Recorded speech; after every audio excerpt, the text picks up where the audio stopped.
राहुल गांधी जी को जितना बदनाम करने की कोशिश इन लोगों ने की है, जितने हजारों करोड़ खर्चा किए हैं, उसका सबसे बेहतरीन उदाहरण यह है कि उन्होंने कैम्ब्रिज में जो बात कही थी वो एक वर्ल्ड ऑर्डर के परिप्रेक्ष्य में कही थी, जिसके हमने कई बार चर्चा की है अमित जी। और उन्होंने ये कहा था कि दो ध्रुवों के बीच में जो डेमोक्रेसी इंडिया की है उसका प्रोडक्शन पे कंट्रोल होना, डेमोक्रेटिक कंट्रीज का, डेमोक्रेटिक सिस्टम का प्रोडक्शन पे कंट्रोल होगा तो जो असमानताएं हैं, आर्थिक असमानताएं, वो कम होने को मदद होगी।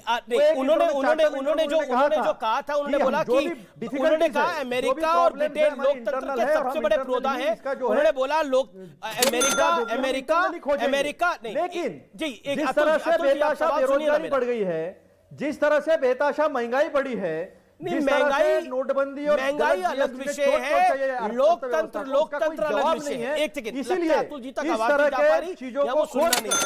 देखिए अमित जी, एक शेर है, उसी से शुरू करूंगा। हर राजनीतिक दल का ध्येय होता है कि सत्ता में पहुंचना, प्रधानमंत्री पद की गरिमा बढ़ाना। खैर गरिमा बढ़ेगी कि नहीं बढ़ेगी वो बात की बात है, लेकिन उसी पे एक शेर है कि रोज हम आंखों में हसरते दीदार लिए हुए बन के पागल तीरी गलियों में फिरा करते हैं। पूरा भारत जोड़ो यात्रा किया, कहा कि देश में प्यार की दुकान खोल रहा हूं, नफरत का बाजार बंद कर रहा हूं, और देश के खिलाफ जितनी नफरत थी वो उगल दी जाके इंग्लैंड में। कहा कि भारत में लोकतंत्र खत्म हो गया, संवैधानिक संस्थाएं पे आरएसएस का कब्जा हो गया, संसद में हमें बोलने नहीं दिया था, माइक बंद कर दी जाती है, अमेरिका और ब्रिटेन हस्तक्षेप क्यों नहीं कर रहे हैं।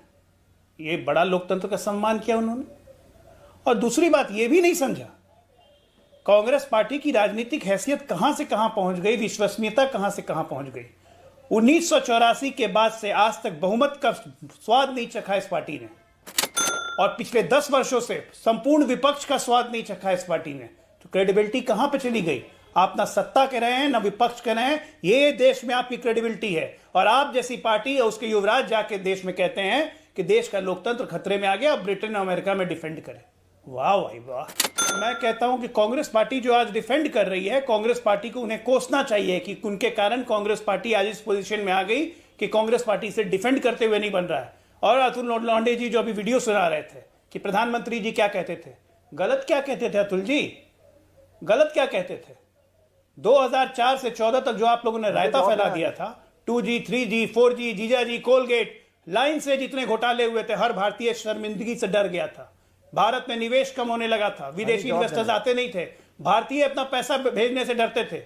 क्या यह सच नहीं है कि एक भारतीय को भारतीय काउंसुलेट के बाहर अपना वीजा, अपना पीआईओ कार्ड लेने के लिए 2-2 3-3 महीना वेट करना पड़ता था? क्या यह सच नहीं है? उसी के कंटेक्स्ट में प्रधानमंत्री जी ने यह कहा था कि हर भारतीय को दिक्कत होने लगी थी अपने देश लौटने में। अगर कोई भारतीय का बच्चा विदेश में पैदा हुआ है, उसको वीजा लेने के लिए 3 महीने का वेट होता था। मैं खुद इसको भोग चुका हूं। अरे तो एक मिनट, आपके हरकतों की देन थी, भारत का सम्मान कम हुआ था, भारत के पासपोर्ट की गरिमा आपने कम की थी, इसलिए प्रधानमंत्री जी ने यह कहा था।